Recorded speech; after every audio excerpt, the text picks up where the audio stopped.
Sí, profe, buenas tardes. Hola, profe. Buenas. Buenas. Hola, buenas tardes a todos. Buenas tardes.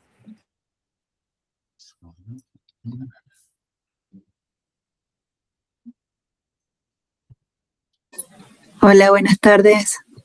Buenas. Quería ver si estaba.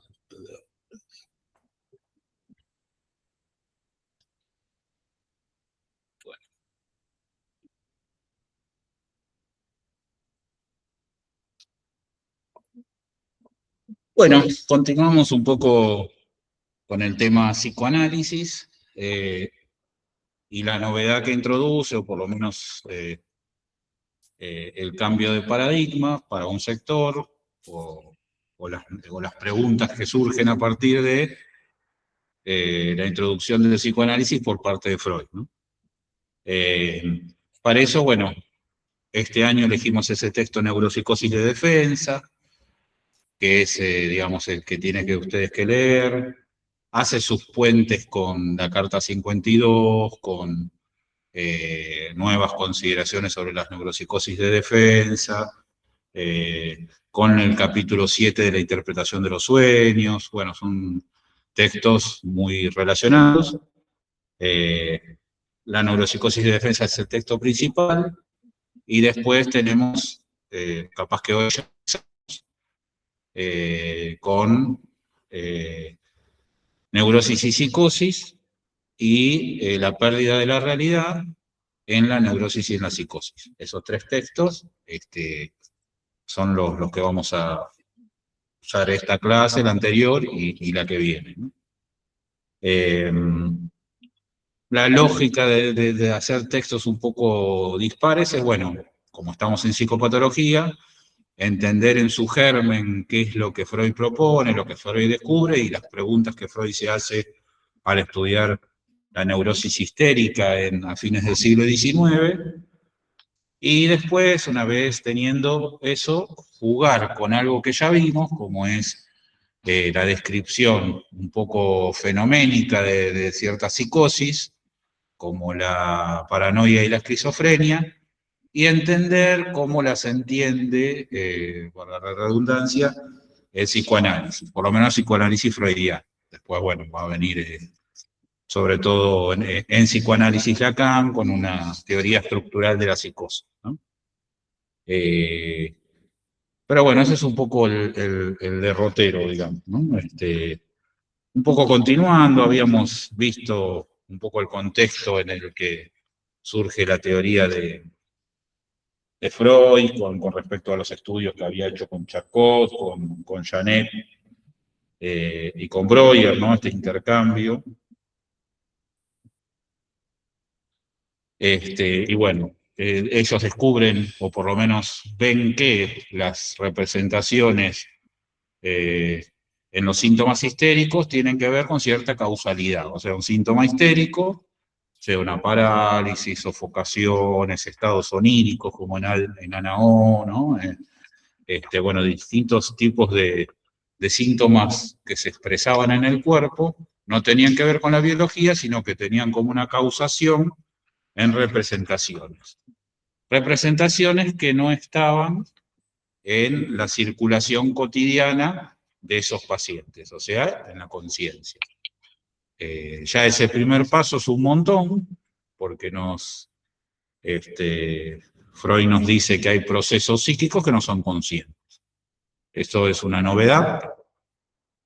Se había estudiado o se intentó estudiar el inconsciente o algún proceso inconsciente, pero no de esta manera, ¿no? Como que acá los procesos inconscientes de Freud son dinámicos, o sea, empujan, quieren expresarse, se desplazan, se intercambian, ¿no? Bueno, esa es una de las novedades, ¿no? Que trae el campo del psicoanálisis en esa época. Nos está diciendo que hay representaciones y también que se puede acceder a ellas, ¿no? ¿Cómo? Bueno, al principio prueban la hipnosis, tratar de llegar a este segundo estado de conciencia. Después, bueno, dicen las malas lenguas que Freud era mal hipnotizador, que no le gustaba mucho el método. también es verdad que había una cuestión medio ética y terapéutica que este año no vimos a Nao, pero el que estudia el caso, había una dependencia total de la paciente con el doctor Breuer, ¿no? O sea, se iba a Breuer de vacaciones con la señora y ella enfermaba mucho más. Volvía, se apaciguaban los síntomas, ¿no? Entonces, bueno, más allá de esta transferencia medio fuerte que había entre los dos, o por lo menos de la paciente, digamos, había como una dependencia de ese método, ¿no? Freud, bueno, pasa a algunos momentos lógicos, hay una separación, pero bueno, después, con el tiempo, Freud apuesta más a un proceso consciente, que es la asociación libre, ¿no?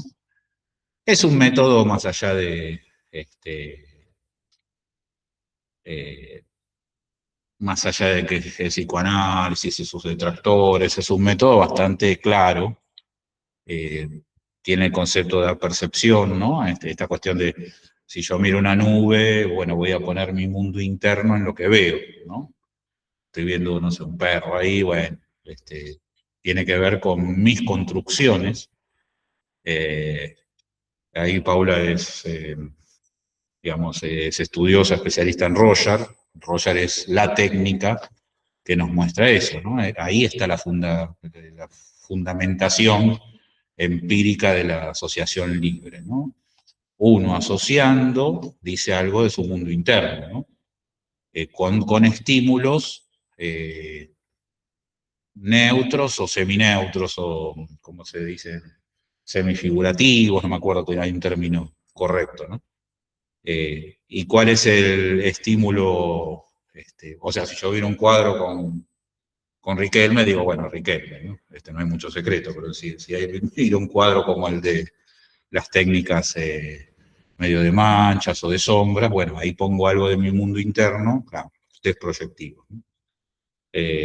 Eso está en el fundamento, todo nace en asociación libre. ¿Cuál es el estímulo en la asociación libre? Bueno, el silencio del analista, ¿no?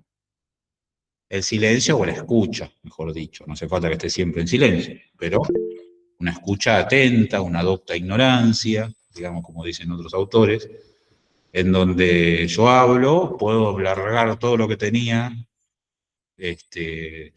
preparado para esa sesión en forma imaginaria, y después me quedo sin palabras. Entonces voy a tener que seguir hablando, y ahí capaz que sale algo de mi subjetividad. María Belén. Hola, buenas tardes, ¿cómo están? Más allá de que en la clase se está desarrollando la técnica, digamos, psicoanalítica, ¿no? Como asociación libre y demás, a mí me quedé pensando en esto. En el psicoanálisis actual, o sea, ustedes como psicoanalistas, ¿qué corriente toman? ¿La de Freud o la de Lacan? Porque yo lo que entiendo, o sea, por lo poco que he transitado, ¿no? En la carrera, por ejemplo, Lacan dice que la psicosis surge a partir de que el individuo no puede separarse, digamos, del deseo de la madre.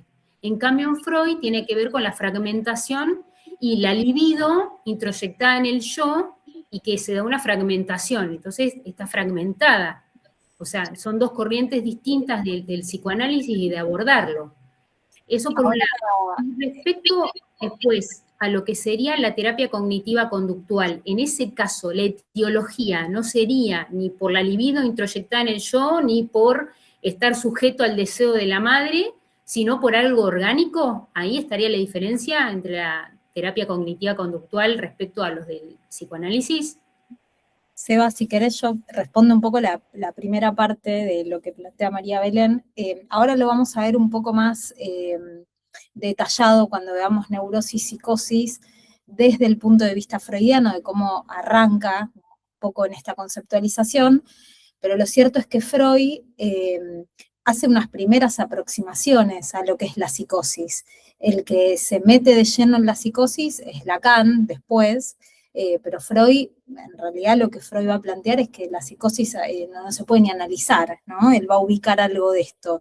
no llega, no era tampoco el síntoma predominante en la época. Lo cierto es que hay algo de esto que atraviesa un poco a la psicología en general, que tiene que ver con los síntomas de la época, ¿no? Digo, en la época freudiana, los cuadros más floridos venían del lado de las histéricas, ¿no? Y más desde la neurosis, que es lo que él más desarrolla, y ya Lacan agarra otro tiempo, ¿no? Otro tiempo de la locura también, ¿no? Y manifestada de otras maneras, ¿no? Entonces él hace un abordaje, bueno, muy distinto y se mete mucho más de lleno con lo que es la psicosis. La segunda pregunta, Seba, no sé si la querés responder vos o voy yo. No, yo un poco me reía por dentro porque digo, los psicoanalistas son como, sin ofender a nadie, como los partidos de izquierda, ¿no? Arrancan 100, ¿viste? Están todos, bueno, formamos el partido de izquierda revolucionario, a la semana ya se dividieron por algo, ¿viste? Esta cuestión de, no, porque vamos a hacer el paro ese, vamos a apoyar la fábrica esa y los otros no, o porque uno estudia a Marx y el otro es taoísta, maoísta, stalinista, bueno, un poco pasa eso en el psicoanálisis. Te digo los principales bloques, ¿no? Tenemos a Freud, bueno, todos sus seguidores, una escuela que se vuelve mundial, digamos, por los años 30. Después, bueno, hay una primera divisoria de aguas que es la psicología del yo en Estados Unidos con Anna Freud, y después la contraria es la escuela inglesa de Bion, Melanie Klein, y me olvido algún otro, bueno, esa corriente, digamos, tiene mucho auge, sobre todo Melanie Klein. En Argentina fue muy fuerte, llegó hasta los 60. Villon Rivière era Herminda Verasturi, son grandes exponentes de la escuela inglesa en Argentina con unos desarrollos muy importantes, ¿no? Después en los 70, Oscar Mazzotta introduce a Lacan acá a la Argentina. De a poquito en el mundo había este cambio de paradigma que es lacaniano, después es muy masivo. Entonces en un momento hay el lacanismo, digamos, en Argentina hay muchas escuelas lacanianas, digamos, ¿no? Y los no lacanianos que siguen con la vieja escuela de la Asociación Psicoanalítica Argentina. Y después están los post-lacanianos. El principal es Miller, digamos, el que lleva su obra formalmente, en forma legal, digamos, y todas corrientes que no están tan de acuerdo con Miller, digamos, ¿no? Vos insististe, hablaste de teoría, bueno, yo iría más despacio ahí porque hay muchos años y muchas... con respecto a la relación entre el cognitivismo, pues estamos en psicopatología, ¿no? El cognitivismo y el psicoanálisis, bueno, en principio son bastante opuestas en todo, en sus críticas, pero, digamos, ¿no? Hay muchas corrientes de las neurociencias que con la APA y con otros autores están haciendo trabajos en conjunto durante hace un par de décadas de cruce entre el psicoanálisis y las neurociencias, ¿no? Incluso está lo que se llama el neuropsicoanálisis, que es un psicoanálisis basado un poco en las localizaciones del sistema nervioso. Pero bueno, hice todo el recorrido para un poco ordenar, ¿no? Si no mezclarlo. Acá vamos a ver un Freud que intenta ser freudiano objetivamente, pero ya es una visión lacaniana de Freud. Incluso sin darnos cuenta, ya es un recorte lacaniano que hacemos de Freud nosotros.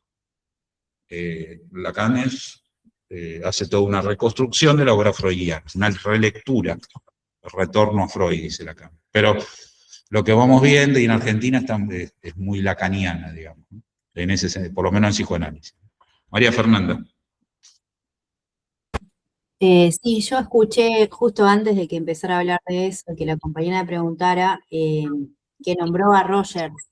O sea, ¿cómo ubicaríamos a Rogers en todo esto? Está bien que, digamos, creo yo que el counseling no trabaja patologías, ¿no? Pero ¿cuál sería, digamos, como la relación para ustedes?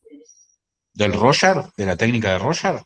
Claro, porque lo nombró recién y no entendí, digamos, Roger es una técnica muy validada a nivel mundial, que nace con un gran fundamento psicoanalítico y esto de conceptos como inconsciente, percepción, bueno, no soy un experto.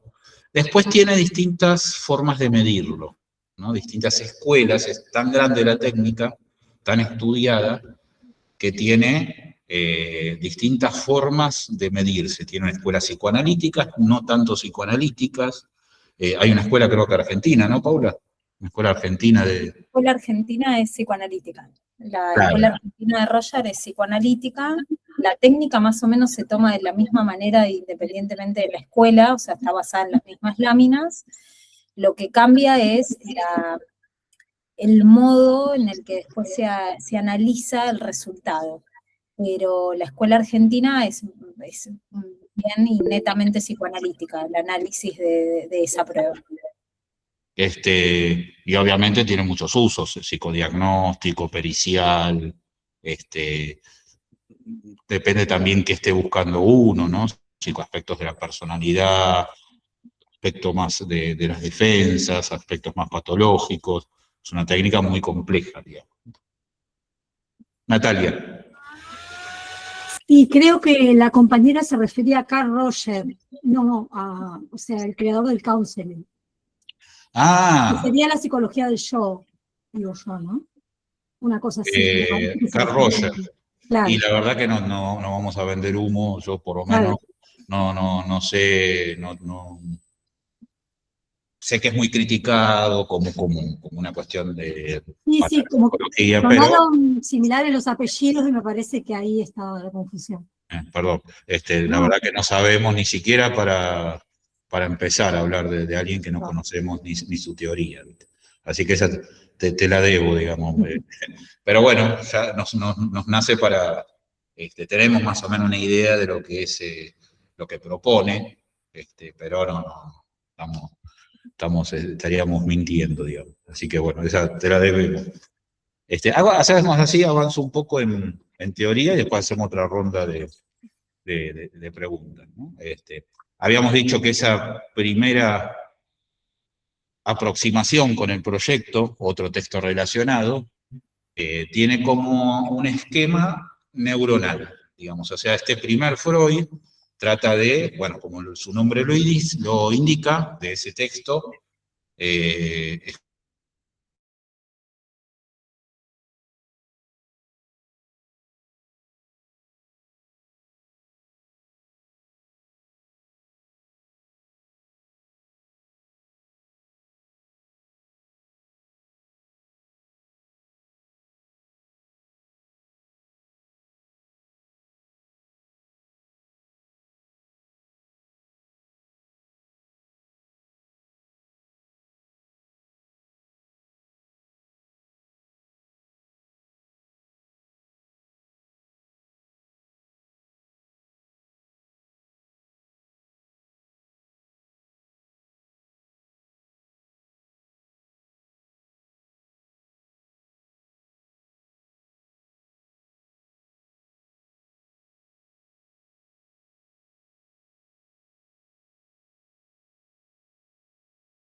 bueno, marca, pero después el examen de realidad, la realidad humana, tiene que ver con una comparación de la nueva percepción con las huellas que tengo inscritas, digamos. Es un sistema móvil, no es que yo tengo, como diría Saussure, bueno, el concepto de silla ya lo tengo grabado, ese concepto, el significante, no.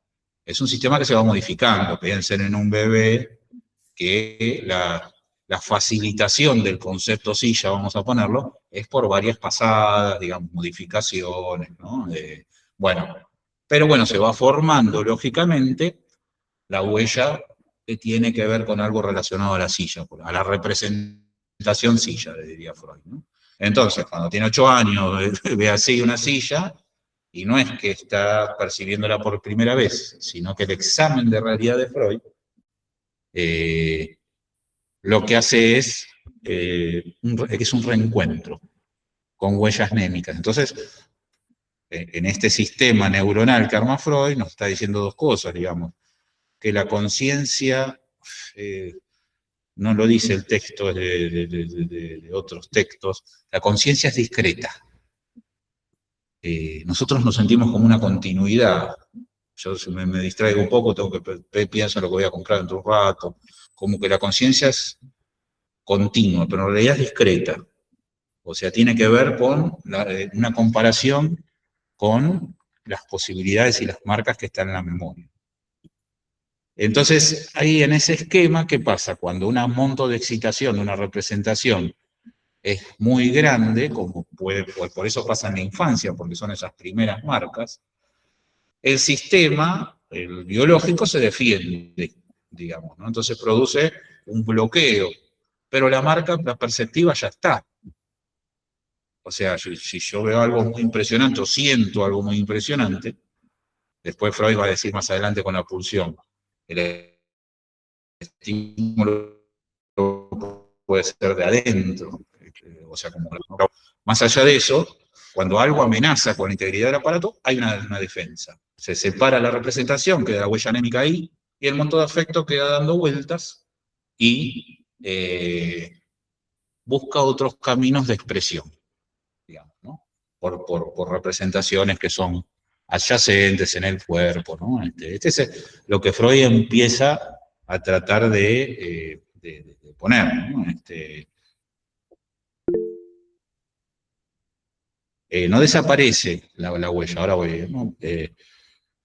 Otros caminos que puede ser, no sé, en un síntoma obsesivo, ¿no? Sensación ante una representación, como él decía, de placer sexual, porque él decía lo sexual tiene esa cualidad de que cuando no se está preparado, por ejemplo en la niñez, amenaza, entonces queda como una especie de sensación bueno, lo inconciliable de la representación. Entonces un síntoma neurótico después será sensación de suciedad, de contaminación, necesidad de limpieza, piensen en un TOC, ¿no? Esta cuestión de alivio momentáneo, pero la huella anémica sigue insistiendo, ¿no? Todo en conflicto psíquico. El síntoma que hace, mantiene reprimido el contenido, descarga la atención, organiza la conducta. Es la idea de Freud de solución del compromiso, digamos, ¿no? Solución de compromiso. El síntoma es una solución de compromiso. ¿Qué nos está diciendo? Digo, siempre poniendo como un ojo de costado en psicopatología. Nos está diciendo que el sujeto es estructuralmente dividido. Siempre no va a ser uno, sino que va a estar dividido. Por eso no le gustaba el término esquizofrenia, ¿no? Estructuralmente va a estar dividido. Y segundo, nos está diciendo que el síntoma en realidad tiene una función. Ven todas las novedades, que bueno, fue muy criticado, después fue aceptado, después otra vez criticado, pero más allá de eso nos está diciendo que el síntoma se resiste por algo, porque es el mal menor, por decirlo de alguna manera. El tema es, bueno, no nos vamos a meter tanto en esta materia, sí capaz en Psicopatología 2, o la segunda parte del anual, con estudiar más las neurosis desde el punto de vista del psicoanálisis, ¿no? Pero después, bueno, pasan cosas, como dijo uno famoso, digamos, o sea, después el neurótico obsesivo no le sirve lavarse 40 veces las manos, sino que se las tiene que lavar 40 veces en el trabajo, y después si sale sin jabón, entonces se van formando capas que hacen una inhibición insoportable. Entonces ahí es cuando aparece el sufrimiento. Hay un momento en que el neurótico, de cualquier tipo de neurosis, más o menos la aguanta. Piensen en una persona que tiene fobias, ¿no? Que no le gusta viajar, por ejemplo, o que no le gusta viajar, que tiene una cuestión fóbica con el viaje, ¿no? Con los viajes. Y capaz que está 10 años aguantándose, algún motivo hace que ese síntoma se refuerce, entonces ya no puede ir a trabajar, como pasa montones de veces. Hay montones de gente que no les cuesta y están escondidos en... Yo, por ejemplo, cuando laburaba mucho en tercera edad, hay muchos viejos escondidos con ese síntoma, y no se los trata como un síntoma neurótico. No, ¿viste? Como que la vejez es, todos esos prejuicios que hay sobre la vejez. Entonces no hay una escucha psicoanalítica en el sentido de sujeto, sino que bueno, tomate una quetiapina, ¿no? Y capaz que se descompone y no, bueno, le bajó la presión. Siempre es un reduccionismo a lo físico, digamos, ¿no? Cuando esa persona capaz que tiene una fobia, un síntoma estructurado al modo fóbico. Pero bueno, leo lo que dice acá, pues me perdí. El yo hace que la huella anémica de esa representación inconciliable se le estirpe el afecto, un poco lo veníamos diciendo. En este sistema del cual el texto del proyecto es el más, y también este texto de Neuropsicosis y Defensa es un poco como una formalización de ese texto, o sea, tiene como su base de sustentación el texto proyecto. En el capítulo 7 de la interpretación de los sueños va a ser como una separación más de lo biológico neurológico. Y va a entender en el capítulo 7, el que le interesa el psicoanálisis, la Biblia con sus versículos es el capítulo 7 de la interpretación de los sueños. Ahí están todos los apóstoles, está todo ahí. Ahí Freud postula teoría psíquico. Después califica, bueno, todo lo que ustedes quieran. Pero ahí está su modelo del aparato psíquico. Ahí ya entiende que el psiquismo ahí arma su metapsicología. ¿Qué significa metapsicología? ¿Una metafísica? Sí, no, lo que nos está diciendo, bueno, que hay dinámica en el psiquismo, mucha dinámica y muchos aspectos del psiquismo que no son conscientes, que no pasan por el sujeto cartesiano, yo pienso, ¿no? Sino que son de otra índole, de defensas, inconscientes, bueno, después se complejizan. Eso es lo que nos está diciendo. Una metapsicología es eso.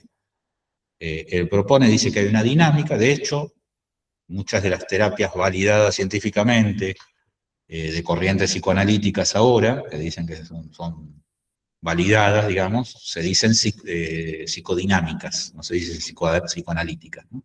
Que viene de aquella postura de que hay una dinámica del psiquismo que no tiene que ver con el sujeto de la conciencia.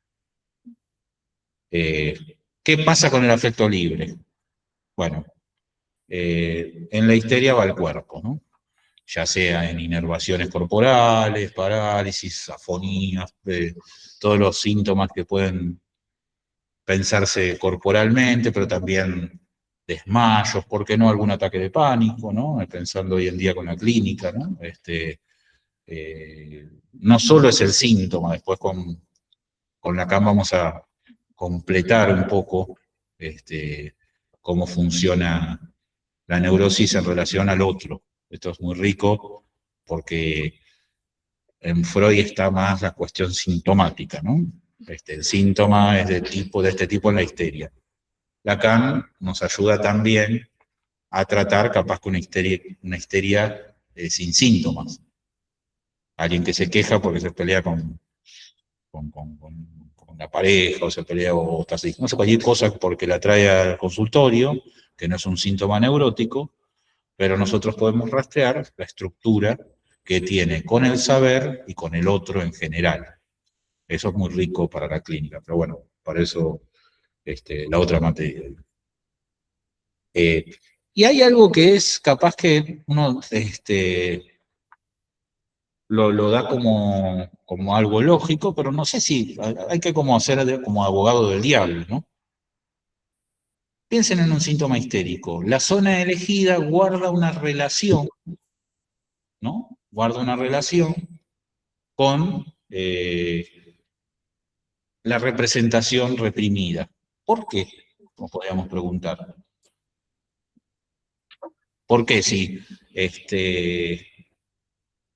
bueno, Freud lo explica por qué si yo, no sé, tengo una parálisis histérica en mi pierna es porque tenía un mal andar en la vida, puede salir, no sé, algo así, ¿no? O sea que mi viejo me decía que vas a andar mal, no sé, cualquier pavada, digo, un chiste, ¿no? O sea, tiene una relación simbólica. Entonces yo elijo la representación andar con mi cuerpo elige la representación andar o caminar para elegir el síntoma, ¿no? Freud con eso nos dice que el síntoma tiene su lógica, ¿no? Que no es algo al azar.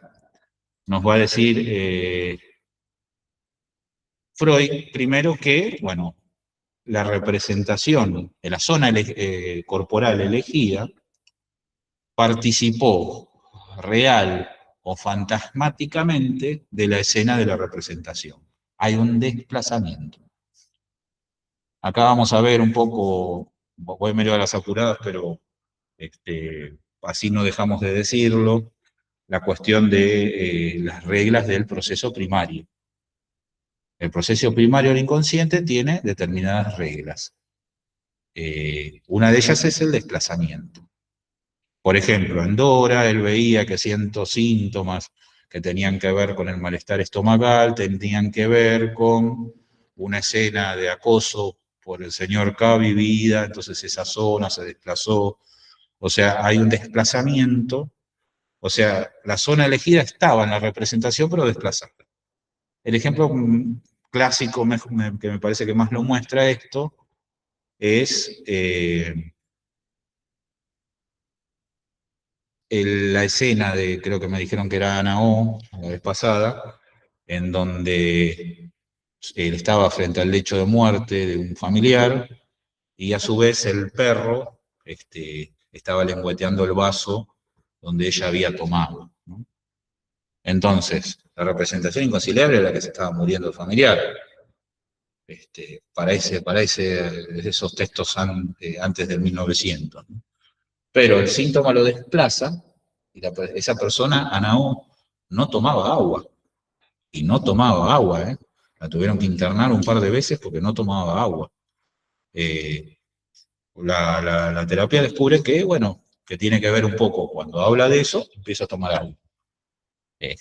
Tan simple como eso, digamos, ¿no? También, bueno, hay unas cuestiones medios neuronales que explica Freud, o sea, las representaciones, eso está en la carta 52. Las huellas némicas se agrupan por contigüidad, digamos, ¿no? Silla va a estar más relacionada con aula, con, no sé, con sentarse. Entonces, no, los sistemas de representaciones para Freud están en contigüidad, digamos, se agrupan de determinada manera. En Lacan lo vamos a entender mucho más fácil porque él dice que lo inconsciente en realidad es estructurado como un lenguaje. ¿Qué significa esto? Que son elementos discretos que van relacionándose de determinada manera y que cuando nosotros hablamos y la representación principal es silla, en el sueño va a aparecer otra cosa, pero como silla, ¿no? Freud lo descubrió, pero no tenía la lingüística. O sea, el síntoma ando con mala pata, digamos, es un síntoma que se levanta con una frase, con un elemento de lo lingüístico. Hay una metáfora, diría Lacan. Pero bueno, eso es otra cuestión. Repito, hay cierta lógica en lo inconsciente. Freud es el que dice no hay una palabra que se diga al azar, que es el fundamento, por ejemplo, de Roger, ¿no? Como célula mínima, digo, ¿no? Jung tiene toda una teoría de esto, ¿no? Uno dice, decí lo primero que se te cruce con esta imagen o con esta palabra, ¿no? Hay una técnica de eso. Después Jung termina muy peleado con Freud, pero se ve que creo que uno era excursionista y otro de Defensor de Belgrano, pero se pelearon feo, digamos, ¿no? Pero también Jung tenía como una técnica de decir lo primero que se te venga a la cabeza. Todas fundamentaciones de la asociación libre, de la percepción, de las técnicas proyectivas. Pero bueno. Entonces tenemos la huella anémica que no accede a la conciencia. Este es el mecanismo de defensa, como resumen, ¿no? La representación se separa del afecto. Tiene su lógica porque la huella anémica ya está, o sea, no podemos desintegrar la percepción, digamos, ¿no? Una vez que se forma, ya está. Y el afecto, el quantum de excitación, se desplaza. El afecto busca otras vías que son cercanas o asociadas, ¿no?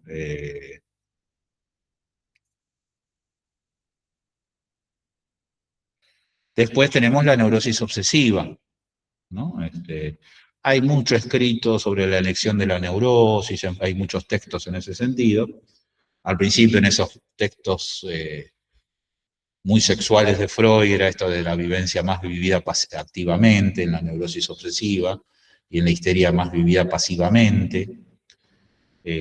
Pero sea como sea, si no está la predisposición a la conversión somática, digamos, o a que el afecto pase al cuerpo, en la neurosis obsesiva, ¿dónde pasa?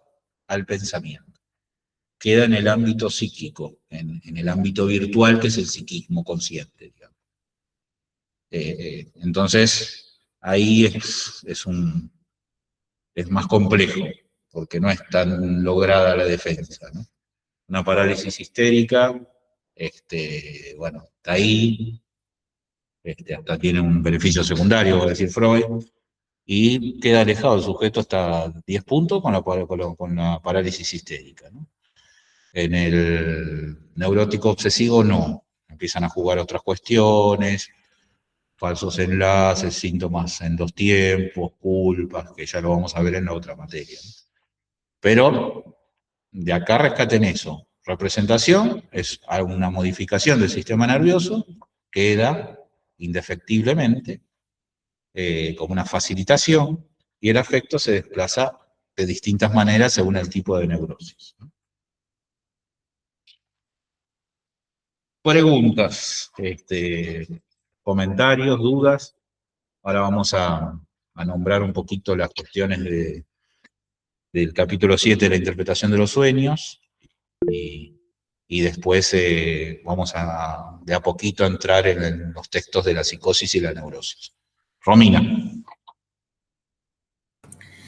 Buenas tardes. A eso iba, a preguntar si entraba también el capítulo 7 de la interpretación de los sueños, y si, espérame un segundín, que lo anoté por acá, neurosis y psicosis de Amorrow también. Los textos hasta ahora obligatorios son neuropsicosis de defensa, neurosis y psicosis, la pérdida de la realidad en la neurosis y psicosis, y yo le agregaría la carta 52 del tomo 1 de Freud. ¿Por qué? Porque les va a hacer pensar un poco cómo busca Freud esta cuestión de las transcripciones, ¿no? Cómo una percepción se va materializando en otra, ¿no? Es un texto de 3 páginas, pero muy complejo, digamos, ¿no? Que está bueno, y está bueno también compararlo, ¿viste? Con la inteligencia con otros textos. Hay un famoso, la carta 52 creo que es el tomo 1, son las cartas a su amigo, ¿cómo era que se llamaba? Iba a decir Fliss, ese era el de Schreber. ¿Cómo era que se llamaba el amigo? Se llama Alzheimer incipiente. Pero bueno, ya me voy a acordar. Que dicen que es el que le hacía de analista, porque Freud no tenía analista, pobre. Y eso que buscaba, no había analista.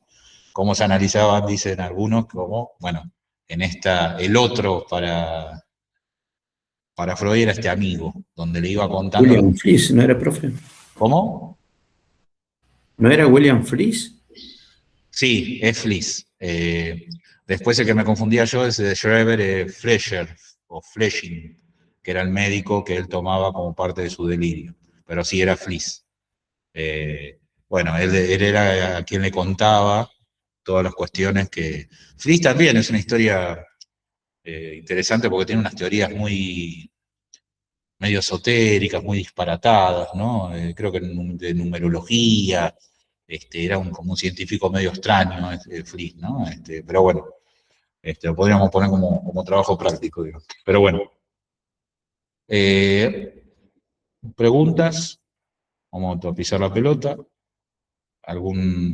¿Qué les suena raro? Si entienden. Puede ser que estén cursando Freud. Lo que produce esto en psicopatologías, digamos, ¿no? Tiene muchas consecuencias esto, porque, por ejemplo, si nosotros pensamos que un sueño tiene una lógica, que es la del proceso primario, estamos a un paso, como decía Paula, Freud investiga la psicosis, de hecho en el texto de Neuropsicosis de Defensa está la paranoia como una neurosis más, ¿no? Freud investiga la psicosis con las categorías que va descubriendo en su aparato psíquico de la neurosis, ¿no? No es que esté mal, pero hay ciertos impases que no puede sortear, digamos, ¿no? Pero bueno, eso es otra cuestión, digamos, pero es la misma, digamos, la misma forma de entender. Pero ¿qué digo? Si el proceso primario, el sueño, tiene un sentido y una lógica, estamos a un paso de entender el delirio de los psicóticos, lo que se había, lo que nadie se detuvo en la historia de la psicopatología hasta ese momento, ¿no? Para la psicopatología hasta ese momento era un déficit, estaba diciendo pavadas básicamente, o veía una percepción sin objeto, que es lo que sigue diciendo la psiquiatría sobre la alucinación, ¿no? No se pone a pensar que ese objeto o esa percepción tiene que ver con otro registro del psiquismo o que tiene una lógica, digamos, ¿no? Eso es el psicoanálisis. Entonces, repito, si lo tomamos desde ese punto, o sea, les diría, incluso si está bastante errada, es un montón decir que para la historia, desde Pinela en adelante, de la psiquiatría y de la psicopatología, decir que un delirio tiene un sentido es un montón. De hecho, poco después ya dijeron que el psicótico tiene el inconsciente a cielo abierto, digamos, ¿no? Esta cuestión como de lo que nosotros, los neuróticos tenemos escondido, el psicótico sale a la luz. Tiene una parte, según Lacan, tiene una parte de verdad y otra parte que no. Camila. Buenas. Profe, Buenas. consulta. Se me mezcla un poco los conceptos de huella y de representaciones. Bien, es que se confunden. ¿En qué sentido? Freud tenía esta idea. Una persona percibe, ¿no? Cualquier cuestión, la percepción viene del exterior, digamos. Hasta ese momento no hay una representación de la percepción, ¿no? Pero hay un estímulo que lo trabaja también, es más complejo, digamos, lo trabaja con el nombre en alemán de Das Ding, en el proyecto de psicología para neurólogos. O sea, vamos a hacerlo en criollo, una persona percibe una cosa y un monto de excitación, digamos, ¿no? Entonces, como decía Freud, decíamos en la clase anterior, él entendía la percepción como una pizarra mágica. O sea, la primera tópica freudiana es así. Percepción, entonces, polo motor, preconsciente,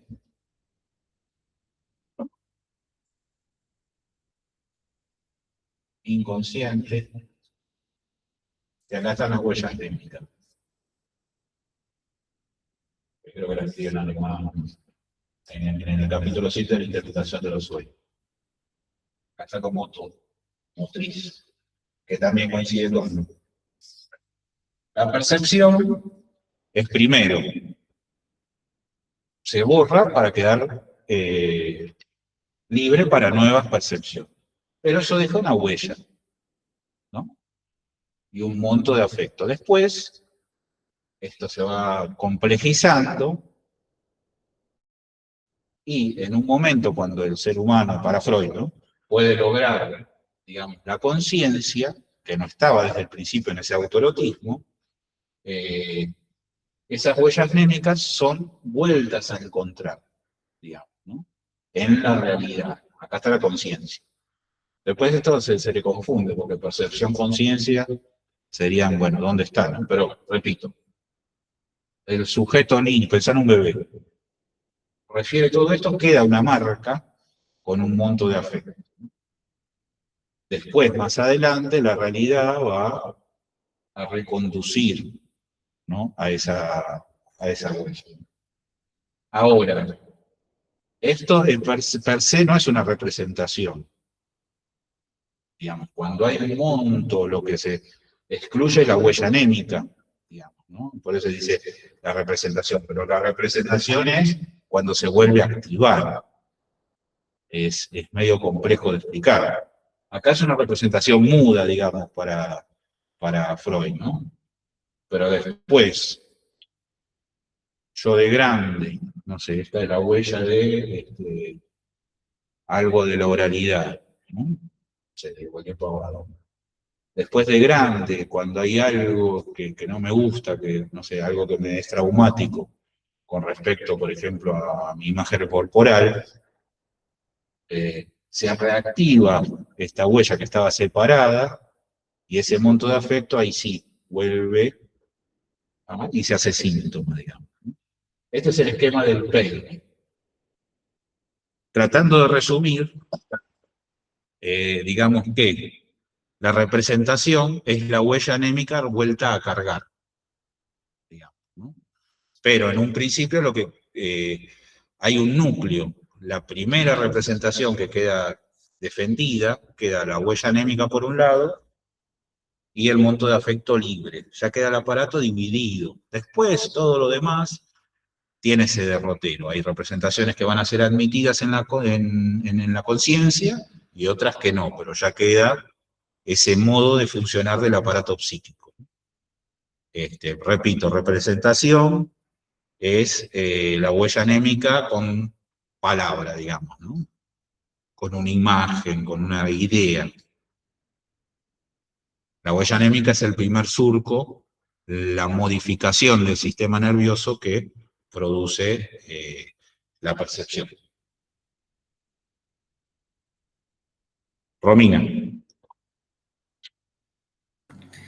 Iba un poco también a lo que preguntó la compañera. No termino de entender lo de el monto, la huella anémica creo que la entiendo, pero no termino de entender lo del monto de afecto.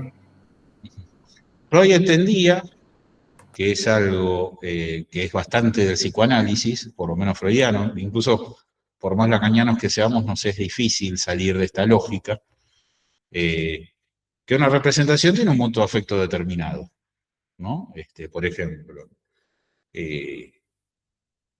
si yo miro una película, no sé, digo cualquier palabra, pero es así, el psiquismo yo miro una película de Checoslovaquia sin sonido, bueno, la saco, no me produce ningún monto de afecto esa representación. ¿Entendés? Como que no hay una cantidad. ¿Es una representación? Sí. Capaz me puedo acordar toda la vida de esa película checa. Pero no hay un monto de excitación, no me produce nada. En cambio, si viene, no sé, alguien y me pega o me roban, también es una representación, una percepción, pero está acompañado de un monto de displacer, digamos, ¿no?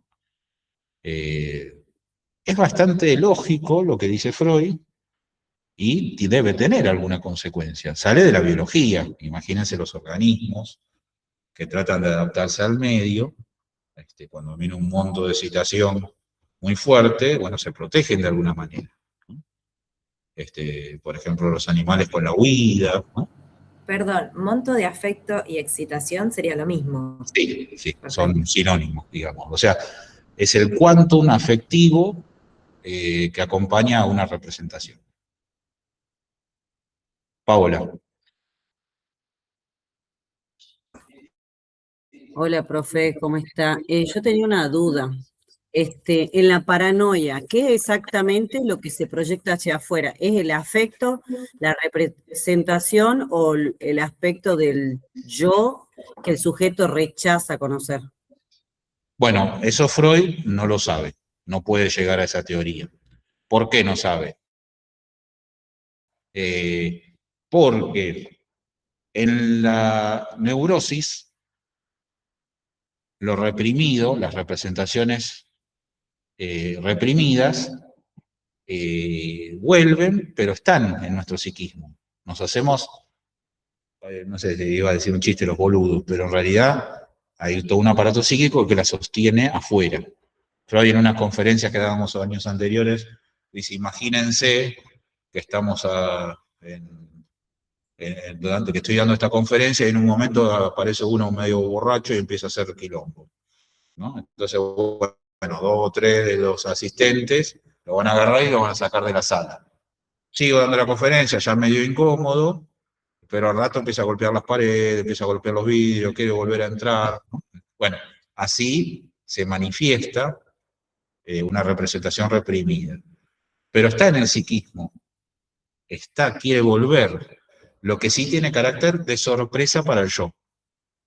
Si yo digo, no, lo que pasa es que estaba justo ahí con mi vieja, con mi señora, y aparece la sorpresa en el análisis. Es una representación reprimida, en un fallido, que tiene ese carácter de sorpresa.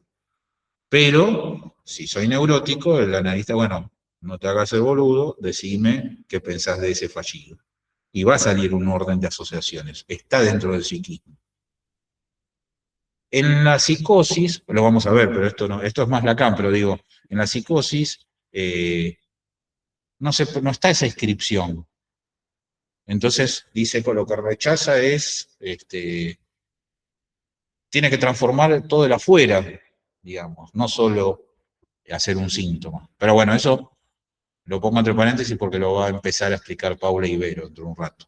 Pero en la psicosis no habría monto de afecto, digamos, como al rechazar todo, él no la... En realidad tiene otra transmitación, ahora lo vamos a ver en un rato. Pero bueno, Carla. Buenas noches, profe. Yo tengo una pregunta con respecto a la histeria de conversión. Las representaciones reprimidas separan el monto de afecto y esa energía se somatiza en el cuerpo. Yo no termino de entender la excitación somática. Sería que afecta una parte del cuerpo que está relacionado con un recuerdo. No llegué a entender bien eso.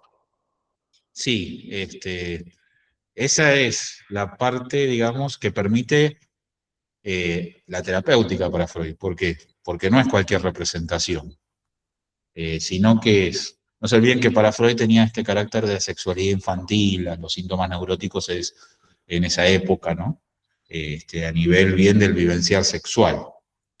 Entonces, si había algo, digamos, de lo sexual que tiene que ver con la oralidad, la zona del cuerpo tomada podía ser lo oral, pero con otra representación. O sea, la idea es que el sujeto pueda asociar, porque se dan estos mecanismos de contigüidad, digamos, ¿no? La zona elegida, como vos decías, es una zona no al azar. ¿Por qué? Porque Freud, bueno, está tratando de insistir en que el inconsciente tiene su lógica, ¿no? De desplazamiento, de condensación, la censura, todo lo explica. El modelo de su psiquismo, por lo menos de ese primer psiquismo, no sé si cambia mucho, pero se complejiza más que nada en la segunda tópica. Es el del sueño. Entonces, ¿qué pasa en un sueño? Está la censura. Entonces, las representaciones tratan de aparecer, pero tenemos un guardián que las separa porque amenazan al psiquismo, digamos, ¿no?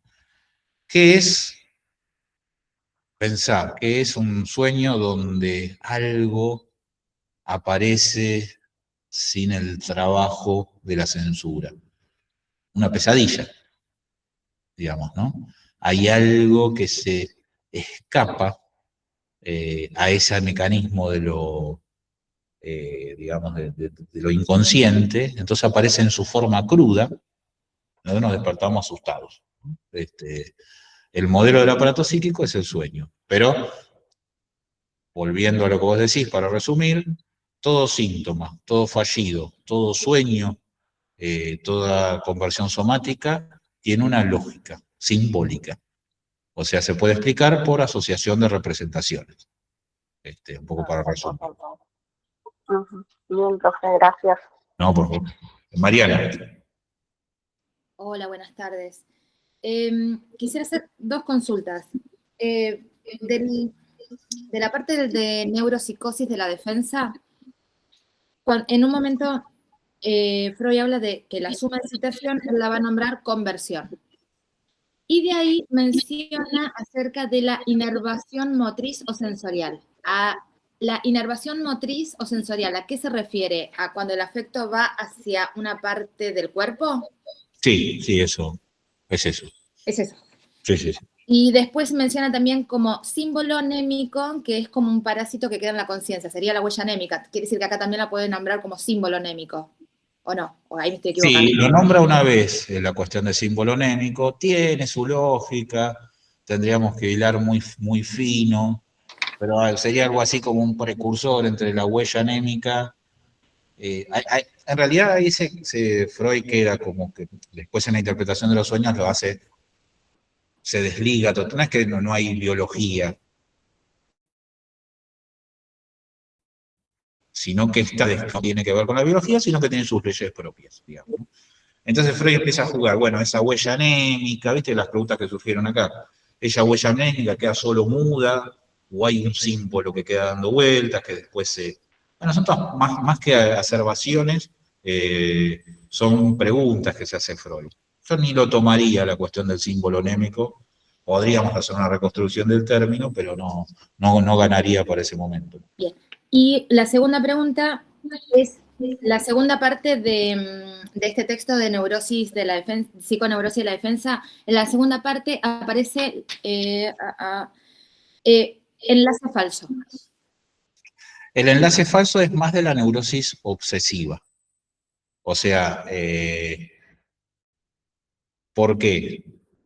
Porque la representación obsesiva, por ejemplo, esto de lavarse las manos, digamos, o de tener que contar hasta 10 antes de pasar por una puerta, digamos, tiene un monto de afecto que, digamos, no le pertenece, sino que está por falso enlace o enlace falso.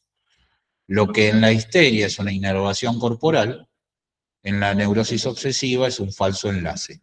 O sea, se enlaza a una representación contigua, pero a la cual no le pertenece ese monto de afecto. Estaba mirando. Inconciliable. Sería como una representación no inconciliable. Claro, más aceptada por el yo. Más aceptada, Claro. Gracias. Después se complica porque se necesitan más medidas defensivas cada vez más, pero en un primer momento la representación cargada con ese monto que no le corresponde, es más aceptada por ellos. Como en el sueño, ves que es el mismo modelo. El sueño va desde el pensamiento más consciente, digamos, hasta lo figurativo, digamos, ¿no? Tengo un paciente que no sé si nombré el ejemplo, discúlpenme si me repito, que sueña, que está pasando un momento muy delicado de salud, sueña que se despierta y, o sea, dentro del sueño, empieza a ver todo negro, digamos, ¿no? Y después se despierta otra vez, digamos, ¿no? Bueno, la frase un poco desplazada, casi sin desplazar, es estoy viendo todo negro, ¿no? Entonces el sueño, que es un sueño más de pesadilla, digamos, ¿no? Pero ¿qué hace? Bueno, la representación, estoy viendo todo negro, que es una representación muy depresógena, que amenaza el psiquismo. En el sueño aparece como una cuestión de que se apaga la luz, digamos, ¿no? Pero bueno, es en ese caso, ¿no? Pero es un caso extremo. En el sueño, capaz que aparece, qué sé yo, la idea de que, no sé, odio a mi papá, no sé, digo yo, una cuestión inconciliable con el yo.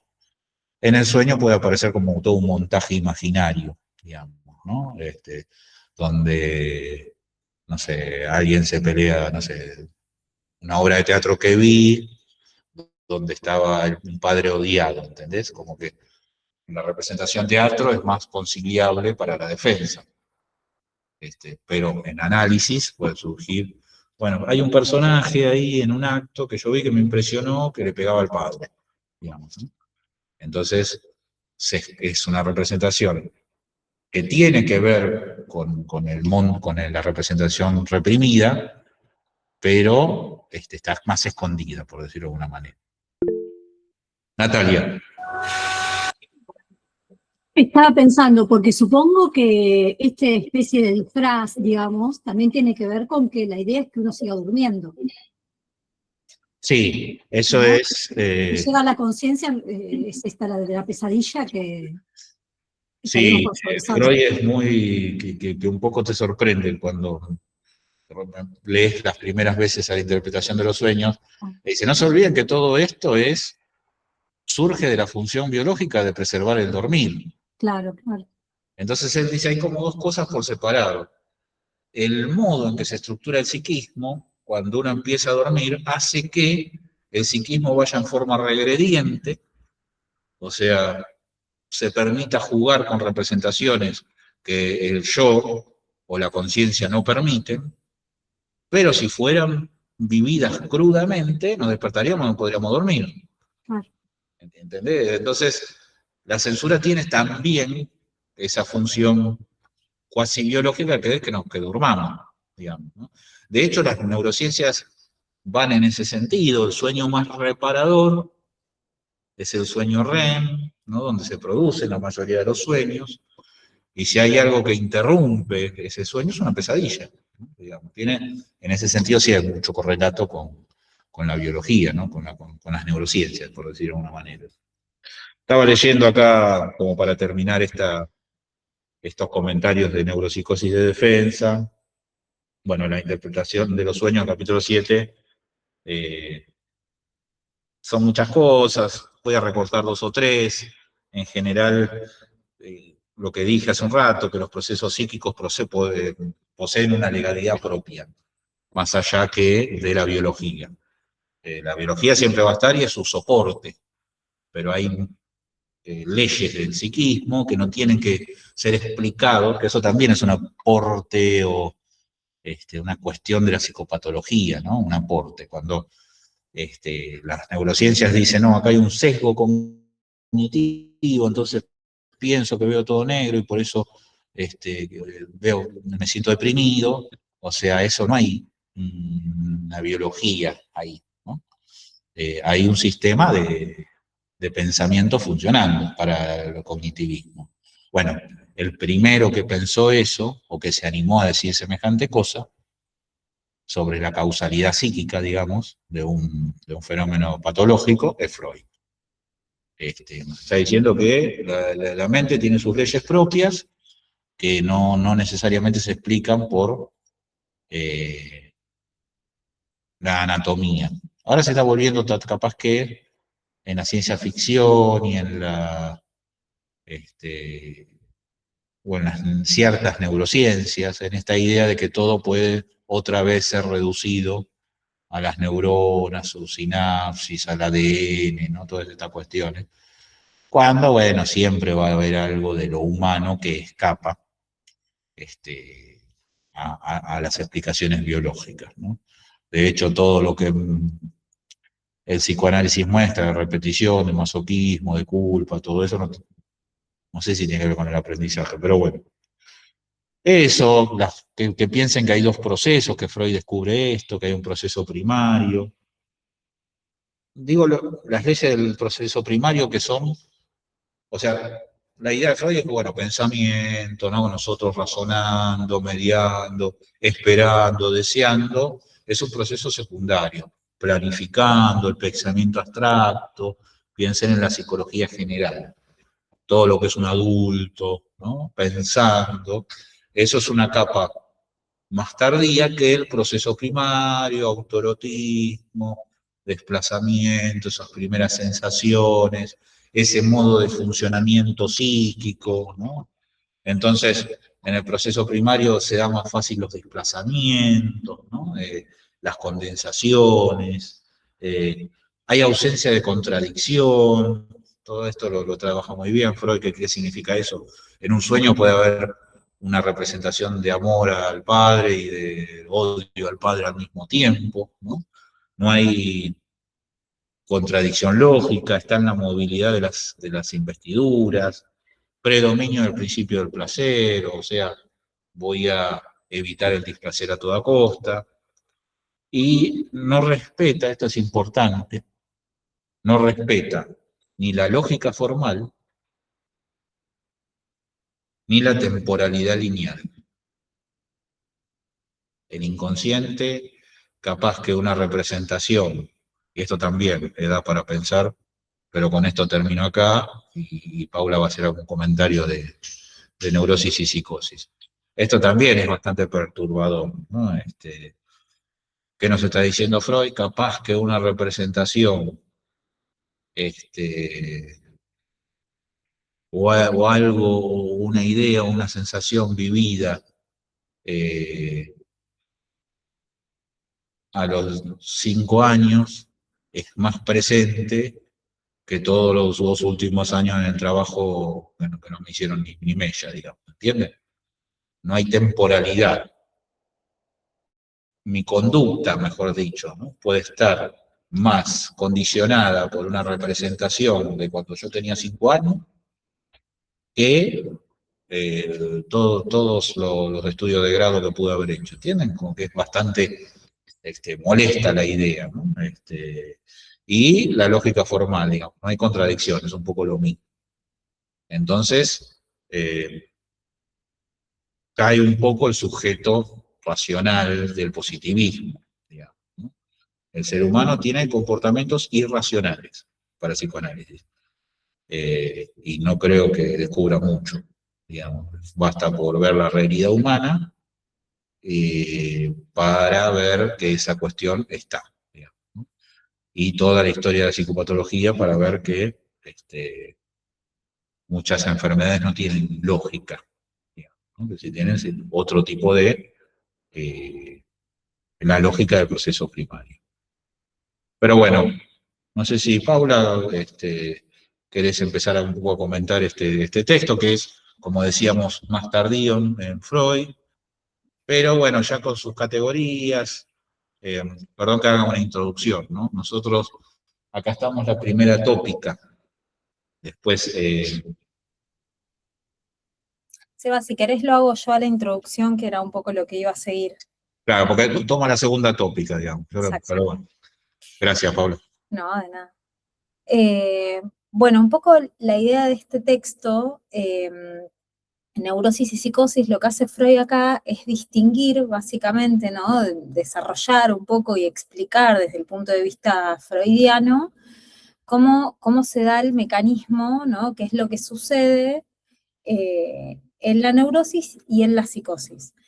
Pero antes de adentrarnos un poco en esto, quiero que nos situemos un poquito, así que voy a dar como un breve recorrido, porque este texto es de 1923-1924, con lo cual se da posterior a este choque en la teoría freudiana que tiene que ver con el descubrimiento de Más allá del principio de placer en 1920, y acá empieza el desarrollo de Freud, de lo que es la segunda tópica freudiana, ¿no? Piensen que hasta antes de 1920, él planteaba el aparato psíquico como preconsciente, consciente, inconsciente, ¿no?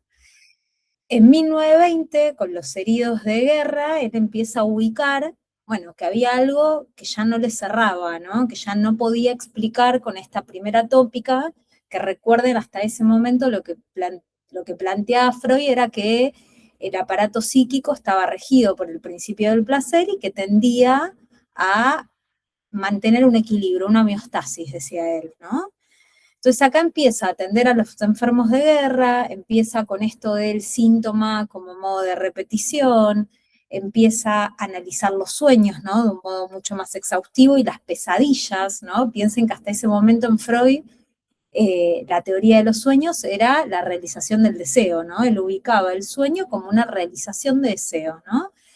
Y se empieza a topar con esto que él empieza a denominar como más allá del principio del placer, que es que el aparato psíquico no está regido solamente por el principio del placer, sino que está ahí regido por el principio de muerte, ¿no? Él dice, bueno, hay una tendencia disruptiva, hay algo que el sujeto está dominado por sentimientos que son profundamente más inconscientes, ¿no? Dice él, y que no tienen que ver solamente con el cumplimiento del deseo, que también tienden a la destrucción, ¿no? Él dice, está la agresividad y está la destrucción también, ¿no? Entonces empieza a crear esta segunda tópica que él la llama ello, yo y superyo, ¿no? Entonces en la segunda tópica tenemos al aparato psíquico abarcado en estas tres instancias, ¿no? Y el mundo exterior, ¿no?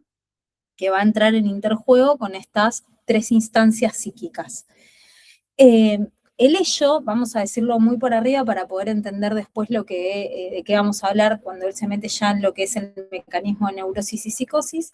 El ello él lo ubica como esta instancia más primitiva del sujeto inconsciente, donde van a estar alojados todo lo que tiene que ver no solo con esto que él empieza a descubrir de la agresividad, sino también todas esas mociones pulsionales inconscientes, también de deseo, ¿no? Él dice, bueno, va a estar lo que uno desea, va a estar lo más primitivo del sujeto, ¿no? Va a estar eso que es como un poco desconocido para nosotros porque es totalmente inconsciente, ¿no?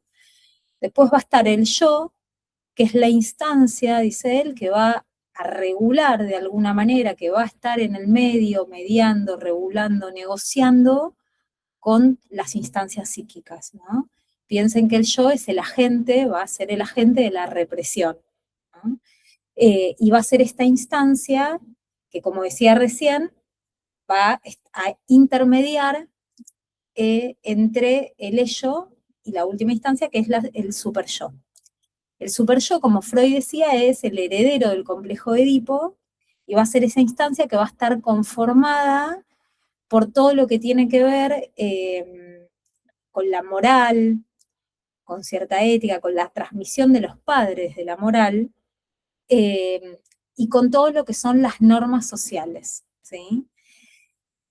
El superyo, lo que Freud va a plantear es que es una instancia que va a estar muy ligada en el sujeto a lo que es la exigencia, porque va a estar regida por cierto ideal, ¿no? Dice, bueno, el yo es esa instancia que va a venir a castigar, el superyo, perdón, es esa instancia que va a venir a castigar severamente al yo, cuando el yo falle en esta mediación entre los deseos que se quieren imponer del ello, la realidad, y este superyo que va a ser el que le va a exigir todo el tiempo que cumpla con determinadas cuestiones, ¿no? Por eso Freud ubica en el superyo al heredero del complejo de Edipo, ¿no? Él dice, bueno, todo eso que uno negocia en el complejo de Edipo, ¿no? Que el niño negocia, es lo que termina depositado en el superyo. Entonces, un poco con esta perspectiva de estas instancias, que él dice, bueno, acá el aparato psíquico, ¿de qué se trata? Va a ser el interjuego constante entre estas instancias con el mundo exterior, con la realidad, ¿no? Entre instancias y con la realidad, ¿no? Entonces, esto es lo que va después de venir en las distintas estructuras, ¿no?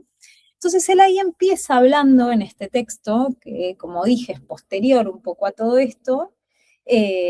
Piensen que la segunda tópica está en este libro que vamos a ver, y que él la abarca muy bien, el ello y el yo, en este texto, donde explica bien todo lo que es la segunda tópica freudiana. Y en relación a la neurosis, él va a decir que la neurosis es un subtipo de estructura psíquica donde básicamente la conflictiva va a ser entre el yo y el ello, ¿no? Entonces él va a decir que la neurosis se desata, se desencadena, se genera porque el yo se impone, le niega los deseos que el ello quiere realizar, ¿no? Él dice, bueno, esta pulsión que empuja, que viene desde el ello para tramitarse, el yo le pone un tope, ¿no? Y le dice, no, bueno, esto no es posible, no es realizable, entonces entran en una conflictiva, ¿no? El yo ahí lo que va a hacer es predominar las exigencias del super yo y al mundo exterior, ¿no? Entonces le pone un tope al ello. Un poco retomando esto que decía Sebastián recién, ¿qué pasa con esa representación que para el yo es totalmente inconciliable, ¿no? Este deseo que el ello trae, para el yo es totalmente inconciliable. Entonces se sirve de la represión, el monto de afecto se separa de la representación cae, o sea, vuelve al ello, y queda la libido, ¿no? Digamos, este monto de excitación en la neurosis, en la histeria, ¿no? Porque él acá cuando habla de neurosis va a hablar más de histeria, queda depositada en el cuerpo, ¿no? Entonces se genera, ahí dice, bueno, ahí se genera este síntoma, que es un poco retorno. Él en este momento lo trata el síntoma como una solución de compromiso, pero que también viene a, de alguna manera, como un resto, ¿no? Como algo que retorna de esa represión en modo sintomático y con el que el yo también va a tener que lidiar, ¿no? Entonces es algo que le vuelve, ¿no? Esto del síntoma. Y que expresa de alguna manera el síntoma como vuelve, como retorna, ¿no? El origen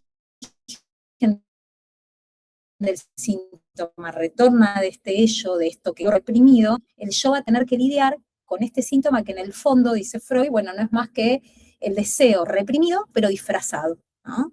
Y acá es interesante esto que decía Sebastián recién, en relación a que, bueno, acá ya nos empezamos a encontrar, ¿no? Digo, con una lectura, si se quiere, un poco más lacaniana. Porque esto de lo que dije recién, que el síntoma es esa solución de compromiso, ¿no? Que de alguna manera, a ver, que esconde el deseo reprimido, pero disfrazado, ¿no? Ya lo decía Freud lo mismo en relación a cuando hablaba de la interpretación de los sueños, ¿no? Lo mismo, tratando el sueño como un jeroglífico. Acá nos encontramos con esta lectura, ¿no? De que el síntoma habla, ¿no? De que el síntoma tiene ahí una historia, ¿no? Que tiene que ver con ese sujeto, ¿no? Que no es un síntoma aleatorio, y por eso el abordaje siempre en psicoanálisis es individual, ¿no? Es al sujeto, no es algo que uno pueda generalizar, ¿no? Porque el síntoma es el síntoma de ese sujeto, ¿no? De ese individuo que nos encontramos en análisis.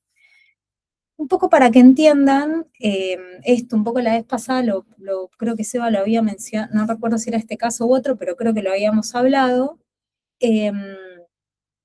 Me gustaría contárselos en el caso de Elizabeth, ¿no? Un poco como la consecución de esto que les decía recién, para que lo puedan como terminar de comprender mejor. Él habla de este caso, ¿no? El de Elizabeth era una paciente de Freud, que era una mujer como muy anegada a su familia, muy cuidadora de su familia, ¿no? Ella cuida durante muchos años a su padre enfermo, y en ese cuidado empieza a establecer como un contacto, ¿no? con su cuñado, un vínculo más estrecho con su cuñado, y empieza a desarrollar sentimientos por él, ¿no? En un momento dado de su historia, la hermana, o sea, la mujer de este sujeto por el que ella desarrolla emociones, fallece. Y en el momento en el que ella se entera del fallecimiento de su hermana, el primer pensamiento que se le viene a la mente es que ella podría ser la mujer que ocupe ese lugar con él, ¿no? Con este cuñado. Y automáticamente, ¿no? Empiezan estos síntomas de ella, que era dolor en las piernas y dificultad para moverse, ¿no? Después, en el análisis con Freud, ella empieza a ubicar, ¿no? Que al mismo tiempo que pensó esto, también se le impone otro pensamiento, que es no puedo dar ni un paso más, ¿no? Que esta es la elaboración después en el transcurso del análisis con Freud. Entonces acá Freud lo que hace es, él ubica esto de, bueno, yo podría ocupar el lugar de mi hermana, ¿no? Como la emoción que viene del ello, totalmente insoportable para el yo, ¿no? Esa emoción se reprime, y el afecto, que se separa de la representación, se transmuta, ¿no? Se traslada por síntoma conversivo a las piernas, ¿no? Que es esto que se impone de un poco del super yo, un poco del yo, esta cosa de no puedo dar ni un paso más, ¿no? Y literalmente ella empieza a tener conflictos para caminar, ¿no? Acá podemos ver en este ejemplo freudiano esto que yo les decía recién, ¿no? Como por síntoma conversivo el afecto queda depositado en la histeria en el cuerpo, ¿sí? ¿Alguna pregunta hasta acá de lo que es el mecanismo en la neurosis, antes de adentrarnos en la psicosis? Está bueno el ejemplo de Elizabeth para entender todo lo que venimos hablando en la clase anterior y hoy, ¿no? Como ahí se ve clara la representación reprimida.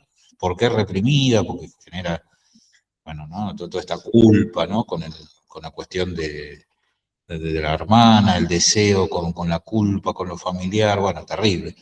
Y como una representación que se impone más yoica, ¿no? Como esto de no avanzar un paso más, toma esa parte del cuerpo simbólico como conversión. Natalia. Entonces, hablándolo así medio a lo bruto, bienvenido sea el síntoma, porque el síntoma nos va a decir más o menos por dónde viene la mano, ¿no? Bueno, el síntoma en esta instancia, como decía, es algo con lo que también se las va a tener que ver el yo, digamos, ¿no? Digo, es una solución. O sea, es una solución entre esta exigencia del ello de decir sos la peor persona, entre este deseo que, bueno, está acá, es lo que siento, es lo que me pasa, y el terrible sentimiento que al mismo tiempo eso genera. El yo se defiende de ese deseo y dice, no, esto es totalmente insoportable, esto es totalmente inconcebible, lo reprime, pero hay algo de eso que sigue insistiendo, o sea, el yo no se defiende, no es una defensa 100% exitosa, ¿no? Dicho como mal y pero muy coloquialmente. Entonces, genera ahí como cierta solución de compromiso. Decimos solución de compromiso porque el sujeto sufre, obviamente, que cuando uno tiene un síntoma, acá estamos hablando de síntomas muy extremos, ¿no? Pero digo, qué sé yo, un síntoma podría ser no rendir en la facultad, ¿no? Me presento, me pongo muy nerviosa, no puedo rendir y no puedo avanzar en mi carrera porque siento, se me va a dificultar. No, es insuficiente, ¿no? No es gratuito. No es gratuito para el sujeto. Entonces, en este sentido, es que está bueno armar todas la teoría lacaniana tiene que ver con que un significado, ¿no? Ahí en este caso no puedo dar ni un paso, ¿no? Bueno, hay algo de eso que hay que poder elaborarlo de otra manera y correrlo y transcurrir, pero me parece que el aporte freudiano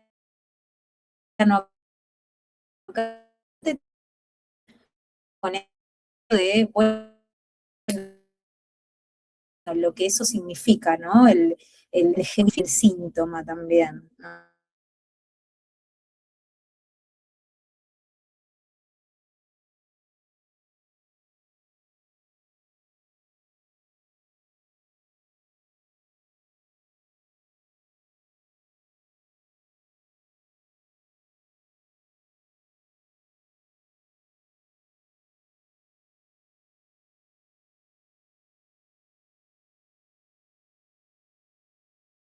Bueno, ¿de qué se trata eso, no? Por eso decía recién de que, bueno, el psicoanálisis lo que plantea siempre es que el síntoma es de ese sujeto, ¿no?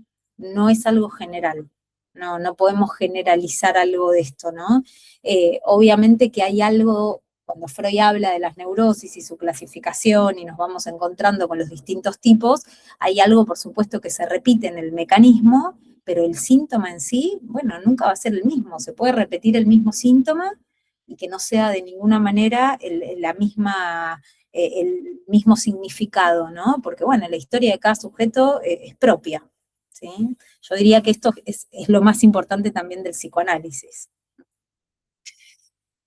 Bien, si no hay ninguna pregunta, continúo ahí un poco con el mecanismo de la psicosis. Sí, Paola, no te veo. Hola, profe, ¿cómo está?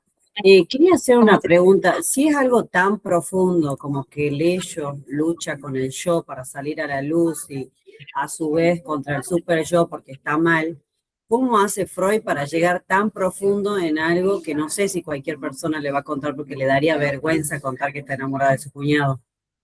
¿Cómo hace para llegar ahí? Bueno, Freud a ver, de lo que él cuenta de los historiales, ¿no? De los grandes historiales digamos, de la neurosis, lo que nos encontramos en algún momento, ¿no? No es que el sujeto va a confesar algo de esto, ¿sí? Digo, a veces se llega a esa instancia, a veces no, depende, pero lo que empieza a aparecer, ¿no? Y que lo que él ubica en los grandes historiales, ¿no? Es que hay algo que cuando él empieza a armar esta teoría y estas sugerencias, y bueno, no tendrá que ver con esto, hay algo del síntoma que se levanta, ¿no? Digo, hay algo de ese síntoma que cede, que se remite, ¿no? Porque creo como que ahí el paciente como que se enoja cuando está llegando a una zona tan delicada, digamos, no sé si le gustará saber o admitir que estaba enamorada de su cuñado. Igualmente, perdón, como para agregar, no se olviden que el caso de Elizabeth es un caso muy pre-psicoanalítico, ¿no? Lo que había descubierto ahí Freud es esto que nos cuenta Paula, ¿no? Y que hoy un poco dimos en forma metapsicológica, que un síntoma físico no tiene nada que ver con la biología, sino con las representaciones. Hasta ahí estamos bárbaros. Después, Freud va a decir otras cosas, por ejemplo, que el síntoma está multideterminado, ¿no? O sea, no hay un solo hecho. Primero, que ni siquiera es un hecho de la realidad necesariamente el que provoque un síntoma, sino que hay muchos costados que refuerzan al síntoma. O sea, en el caso supuesto de Elizabeth, que no llegaron porque era otra época, el sector elegido, las piernas, podrían tener otros significados, ¿no? Que en un análisis van a ir saliendo. También la cuestión de, está muy bien lo que decís vos, no va a decir, o capaz que sí, pero no le ve la causalidad, digamos, puede tener conciencia desplazada de que había algún sentimiento con el cuñado, pero si no se ve por los efectos, digamos, la paciente puede traer un sueño que asociando aparece algo, como que el analista se puede ir acercando, como decía Paula, de una forma más de desciframiento, de llegar a esa causalidad, ¿no? Para hacerlo más en criollo, el sujeto por eso está la técnica, dice más de lo que quiere decir. El yo se va a defender de que surja algo de esta representación, pero de alguna manera, por un equívoco, por un sueño, por una conducta, digamos, eso puede salir. Pero bueno, nada, como para... Eso es un caso bastante psicoanalítico. Sí, no lo vamos a abordar acá, pero ahí quizás la brújula en el análisis no es tanto quizás el enojo del paciente, es la angustia, ¿no? Digo, cuando uno interviene de alguna manera y toca algo de eso, quizás en un fallido, quizás a través de ubicar un sueño, ¿no? De conectar algo que quizás para el paciente no tenía absolutamente nada que ver. Bueno, cuando uno toca un punto ahí de real del sujeto, viene una emoción en el paciente que es la angustia, ¿no? Y que es una angustia muy fuerte también, ¿no? Y hay muchas cosas que a pesar de eso, digo, de cierta sintomatología que remite, ¿no? Entonces a veces no es tan claro, ¿no? Piensen que hay algo de esto de Freud que es, bueno, es un tratado mostrando un poco la técnica, ¿no? A veces son construcciones que uno va haciendo el análisis y que a veces no es que, bueno, si hago esto el paciente va a responder así, ¿no? Bueno, eso no es tan así, pero sí hay efectos que uno puede ver, ¿no? Graciela, creo que estaba Graciela. Sí, ¿qué tal? Buenas noches. Una consulta. El síntoma, se me ocurre pensar, ¿no? ¿El síntoma puede variar a lo largo de la vida de un paciente o siempre viene por el mismo lado, digamos? Como antes hablábamos de la oralidad. ¿O puede ir variando para distintos lados? No, el síntoma puede variar. Lo que se va a sostener es la posición subjetiva ahí, ¿no? Digo, las posiciones, digo, el modo en el que uno se posiciona frente a determinadas cuestiones es lo que va a ir, es lo que se va a sostener y que es lo que se intenta en algún punto tambalear, ¿no? Que haya algo de esa posición subjetiva que se tambalee un poco, ¿no? De alguna manera. El síntoma puede ir variando, ¿no? Uno puede se puede levantar un síntoma en análisis y aparecer, qué sé yo, quizás a los 5 años en otra cosa, ¿no? Digo, síntomas conversivos, ¿no? Digo, lo que se llamaba síntomas conversivos, que hoy están como mucho más, diría como que hasta incorporados en el diálogo, ¿no? Cotidiano, ¿no? Esto que quizás muchos de ustedes puedan ubicar, ¿no? De decir, bueno, yo había un momento donde me pasaba, no sé, me angustiaba, me ponía nerviosa y me dolía la panza. Y me dolía la panza y no podía comer y era terrible y todo el tiempo estaba con dolor de panza y quizás después pasaron unos años y ese síntoma mudó en me duele la cabeza, ¿no? O me como todo, ¿no? Ya no me pasa que no puedo comer nada, sino que me agarra ansiedad y como todo, ¿no? Digo, bueno, hay algo de eso que sí, se puede cambiar, pero probablemente tenga que ver con cierta repetición. Esto es lo que ubica Freud, ¿no? No es que lo que se repite es el síntoma, ¿no? Lo que se repite es la posición en la que está el sujeto, ¿no? Yo también pensaba, bueno, nos faltan los casos, ¿no? Un poco para responder lo que decía Paola, y Graciela un poco esta cuestión de, por ejemplo, Dora tenía un montón de síntomas, digamos, ¿no? Pero todos se explicaban un poco por ciertas preguntas que tenía ella con respecto a la sexualidad en el otro. Vamos a verlo el cuatrimestre que viene, pero digo como ejemplo. El hombre de las ratas tenía montones de síntomas y montones de síntomas obsesivos, pero a nivel, cuando puede descubrir el núcleo del conflicto, bueno, se explican todos los síntomas. Voy a traer un término que no usamos todavía, que es el término fantasma en Lacan. En Lacan la cuestión del fantasma, no lo van a entender, pero digo como anticipando, tiene que ver un poco con la posición subjetiva de la que hablaba Paula, de la cual derivan todos los demás síntomas, ¿no? Por ejemplo, doy un ejemplo caricaturesco, que no es tan fácil, pero explica un poco lo que queremos decir. Imagínense que una persona tenga una fantasmática, una posición subjetiva, en donde se arme la escena que, para cumplir el deseo de los demás, del otro, tiene que ser exitoso. Yo soy el exitoso de la familia, por ejemplo, ¿no? como una posición subjetiva. Eso está, ni siquiera puede asociarlo la persona, porque tiene que ver con una escena con la cual mira el mundo. ¿Cuáles serán esos síntomas en esta caricatura que hago? Bueno, puede estar requemado por laburar, ser un adicto al trabajo, puede tener mucha envidia con respecto a un amigo que era re amigo y se pelea porque ascendió y yo no, digamos. Puede incluso perder la familia por priorizar el trabajo o la plata. Puede caer en una depresión profunda si no tiene laburo, ¿entienden? Son todos síntomas psíquicos que derivan de una posición fantasmática que nos ubica como un señuelo a la posición de sujeto.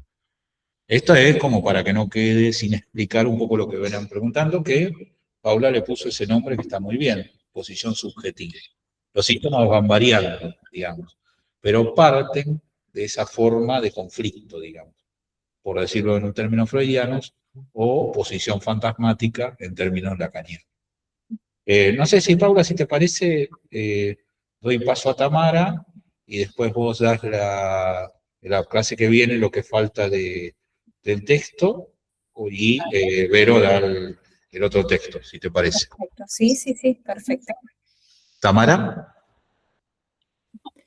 Hola, buenas noches, profes. Me quedé pensando si un tipo de señuelo que dé cuenta de la posición subjetiva podría ser estas frases latiguillos que se utilizan mucho, el siempre o nunca, cuando relatan algo, que van cambiando los actores y las escenas donde transcurren las cosas, pero utilizan eso, ¿no? Algunas personas, nada, se me viene como para ejemplificarlo. El siempre me pasa, y no, a ver, es una escena puntual. Y el siempre o nunca me, como el reclamo, y me resueno a eso, ¿no? La queja, el nunca, el siempre, y dale. Son diferentes relatos y escenas que, ¿no? Y siempre lo mismo. Bueno, habrá que ver, habrá que ver en ese sujeto en particular qué significa ese siempre, ¿no? Qué significa el nunca, ¿no? Digo, a veces sí, a veces son cosas discursivas que uno, digo, que cuando resuenan mucho las pone a trabajar, ¿no? Digo, y también habrá que ver algo del orden de la repetición, digo, esto también es lo que empieza a ubicar, lo que Freud empieza a ubicar cuando cambia, ¿no? De la primera a la segunda tópica, ¿no? Él empieza a ubicar la repetición en el síntoma, ¿no? Porque él empieza también a ubicar esto, digo, esto que muchas veces seguramente lo habrán escuchado de siempre elijo la misma pareja, ¿no? Siempre hay un rasgo que se repite en algo de eso.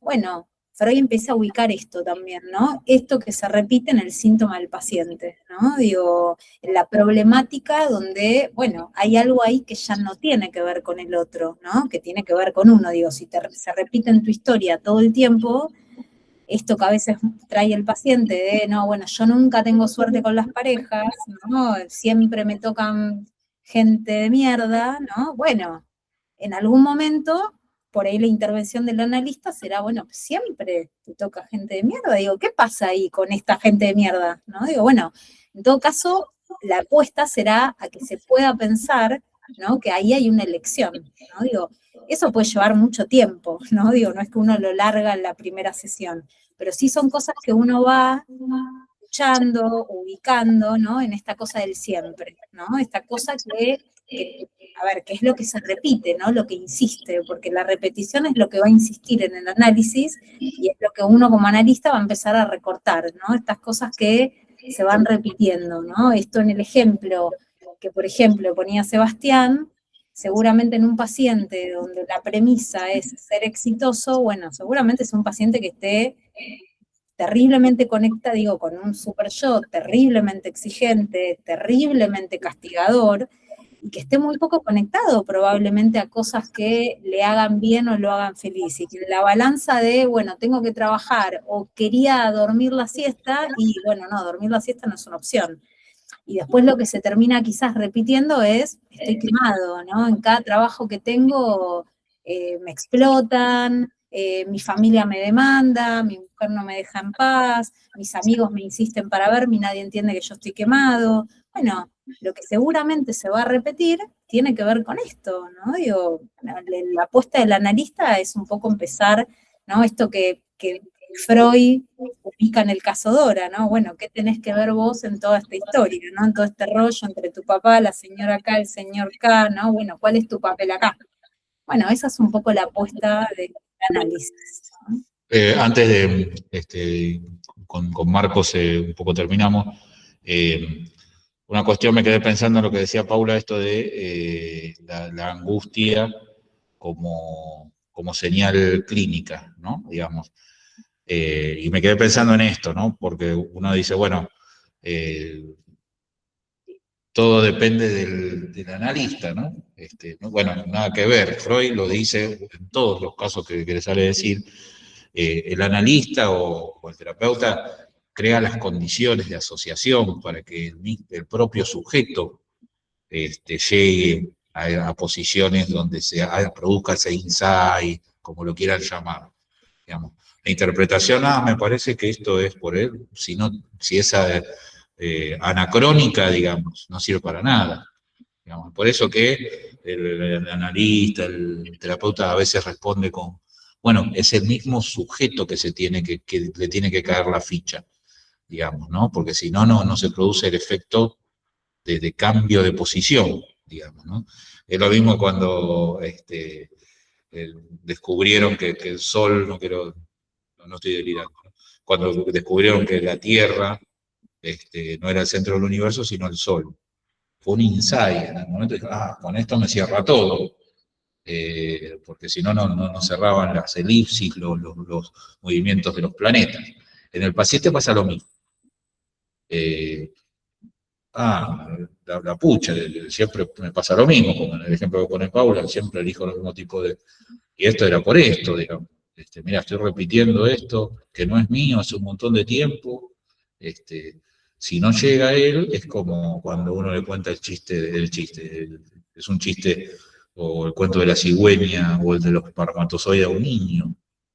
No le sirve de nada porque no tiene las posibilidades de asimilarlo, digamos, ¿no? El analista paga con su yo, dice Lacan. O sea, nosotros no tenemos ni que ser perspicaces, ni que ser homogéneos, ni clínicos, sino que hacemos una técnica por la cual el sujeto puede trabajar algo de lo que le pasa. Pero bueno, no sé si Marcos todavía tenías la consulta. No, muy sencillito. ¿Qué tal a todos? ¿Qué tal? Mientras ustedes iban hablando, en realidad con los compañeros, uno pensaba que yo también iba estructurando de alguna manera ese síntoma y que esa carga que nosotros por ahí teníamos, esa representación que quizás no era del todo alevosa, ese mismo yo determinó su alevosía, diríamos.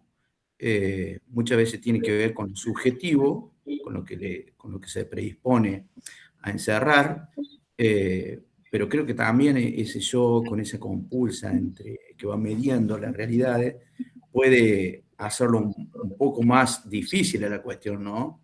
Y que es tan difícil también para destrabar cualquier otra posición cuando se cierran. Digo, porque yo estoy viendo acá que una cuestión que tiene que ver con lo biológico, lo que lo trata de interpretar Freud acerca de esto que le doy la fuerza de la energía, diríamos, ¿no? Que voy a reprimir con toda fuerza. Pero ese yo también el que colabora, me parece, de alguna manera, y dentro de su subjetividad con respecto a la realidad que va percibiendo, puede hacerle mucho más difícil todo ese esquema también. Eso es lo que me parece. Estoy tratando de asociar, porque no lo estoy entendiendo del todo, diríamos, ¿no? No, nosotros no descartamos, digamos, la cuestión biológica, digamos, que existe, digamos. El psicoanálisis no es una cosmovisión, es una forma de ver ciertos fenómenos subjetivos, ¿no? Con respecto a la ubicación del yo, digamos, en estos fenómenos, el yo es el gran motor de la represión, de la censura, de que todo el yo, bueno, también a mí particularmente se explica mejor con Lacan. O sea, el yo es como Zapata, si no la gana la empata. siempre te quiere tener coherencia, siempre va a ser sintético, siempre va a tratar de tener la razón. Si no lo sabe, lo inventas, más o menos como los taxistas, ¿no? Bueno, siempre va a tender a hacer una síntesis el yo. Entonces, obviamente, cualquier elemento que no forma parte de esas posibilidades de síntesis, o no forma parte de esa coherencia, ¿entienden? Desde ese punto de vista no es solo lo irreconciliable, sino que a veces lo inconciliable es porque es un elemento del conjunto que no me cierra, digamos, ¿no? Si yo vengo armando toda una fantasmática yoica, digamos, de que quiero ser exitoso, por ejemplo, y, no sé, digo, también, a tipo caricatura, entonces estudio unas carreras espectaculares que me dejan como llenas de plata, me voy al exterior, todo lo que ustedes quieran, elijo esa forma de ser exitoso, cuando en realidad capaz que lo que me gusta es pintar o hacer stand-up. Y entonces no me lo permito, digamos, ¿no? Entonces, no sé si es tan malo para el yo, pero no es coherente con el yo también, ¿no? Entonces, bueno, el yo es el gran motor a veces del conflicto, ¿no? Desde el lado del yo. Y aparte, Freud lo que plantea también en este texto es que hay una parte del yo que también, digo, es inconsciente, ¿no? Digo, el yo no es pura conciencia, digo, hay una parte que también al yo le es desconocida, ¿no? Digo, entonces va a haber cosas que seguramente en esto se van a sentir muy identificados, digo, hay momentos donde uno también toma decisiones que no entiende bien por qué no, ¿no? Digo, bueno, y esto también tiene que ver con esta parte que responde más al inconsciente, ¿no? Digo, aunque venga del yo, ¿no? Entonces hay una parte de uno mismo que es desconocida, ¿no? Y que hay que vérselas con eso también, digo, toda esta mediación, en todo este mediar entre instancias, bueno, también está esto. Bueno, Paola, disculpa, te respondo. Profe, una pregunta. Usted dijo recién que, por ejemplo, si yo soy exigente y creo que el éxito es viajar y todo, pero a la vez yo quiero pintar, esa lucha por lo que debo hacer y lo que realmente quiero, ¿cómo surgiría, por ejemplo, ahí una defensa o qué problema tendría, por ejemplo, a la persona le agarraría ataque de pánico porque está llevando la vida que no le gusta? ¿O qué es lo que pasaría en ese caso? Porque yo sé que el yo es como muy ambivalente, o es como que uno no sabe todo lo que quiere. El ataque de pánico es un buen ejemplo porque es un síntoma bastante de época. También, bueno, puede haber, yo digo, es medio una caricatura, digamos, ¿no? Pero puede haber a veces, digamos, en este conflicto mucha infelicidad, digamos, ¿no? Como una cuestión más de padecimiento, ¿no? Esta cuestión incluso de pseudodepresión, si uno después, incluso puede ser puede ser una consecuencia del análisis, este tipo de conflictos, ¿no? Si uno empieza a hablar y se da cuenta que todo lo que, todo lo que persiguió en realidad estaba como escrito como en un guión que nosotros teníamos que seguir. Ese es el esquema más clásico de muchas películas argentinas de mi hijo el doctor y que quería ser músico, por ejemplo, ¿no? Pero a veces es más complejo. Perdón, sí. Piensen que la conflictiva freudiana es básicamente eso, ¿no? Es el conflicto entre lo que uno debe hacer y lo que quiere hacer, ¿no? Digo, esto es lo que es lo más sencillo que Freud plantea en esto, ¿no? Digo, bueno, el conflicto en la neurosis es ese, ¿no? Entre lo que uno quiere hacer y lo que uno debe hacer, ¿no? Digo, bueno, entre eso es lo que media el yo, ¿no? Entre lo que responde a las normas sociales, entre lo que responde a lo que mis padres hubiesen querido, que sería el super yo, a lo que yo quiero y lo que, bueno, lo que en algún punto dije, hago esto, ¿no? Esa es la gran conflictiva de la neurosis. Por eso clínicamente la neurosis siempre está en una pregunta, ¿no? Siempre está en una. Entre, ¿es esto lo que quiero, no es esto lo que quiero? ¿Me alcanza, no me alcanza? Quiero esto, pero quiero esto otro. Y bueno, pero debo, bueno, pero a mi padre le hubiese gustado que yo haga tal cosa. Digo, siempre está, digo, por algo uno siempre habla de cierta duda, ¿no? Digo, más allá de que esto a veces se pone en juego más en una estructura en particular dentro de la neurosis, lo cierto es que en la neurosis hay un cambalache de todas, ¿no? Digo, bueno, la neurosis tiene que ver con esto, tiene que ver ahí con la duda, tiene que ver con el estar todo el tiempo, ¿no? Dividido ¿entre qué? Bueno, entre lo que quiero y lo que debo, ¿no? Esto es básicamente la neurosis. Disculpe que me tengo que retirar, pero vamos a hacer lo siguiente. Vamos a hacer como un juego que se me ocurrió ahora. Trabajo práctico, una carilla. Después lo formalizo, pero si quieren vayan escribiendo. Paula y yo describíamos esto, ¿no? Esto de, lo digo en chiste, verdad, esta es la estructura. Toda mi familia fue médico, yo quiero ser un músico. Hay muchas películas cómicas, incluso argentinas, ¿no? Y otras también, muchas yankees. ¿Qué pasa en psicopatología, en los síntomas, en una época donde el mandato social es gozar sin límite? ¿Qué pasa en esta época donde los mandatos no son reprimirse, hacer una carrera, sino donde el mandato social de hoy en día, no lo digo yo, lo dice Lacan, el super yo, hoy en día nos dice goza. Repito, después lo formalizo en una pregunta, pero vayan escribiendo libremente, no es con nota, con nada, es sí, entreguen una hojita. ¿Qué pasa con la psicopatología hoy en día, donde tenemos que viajar por todo el mundo, donde tenemos que transformar un Renault 12 en un tráiler y recorrer la Argentina, donde tenemos que ser abiertos sexualmente, entonces cualquier cosa que no nos gusta del partener, nos separamos? No digo ni que esté bien ni que esté mal, pero es una cuestión de época, digamos, donde fallece alguien querido y no nos permitimos el duelo y a los 2 días tenemos que volver a trabajar.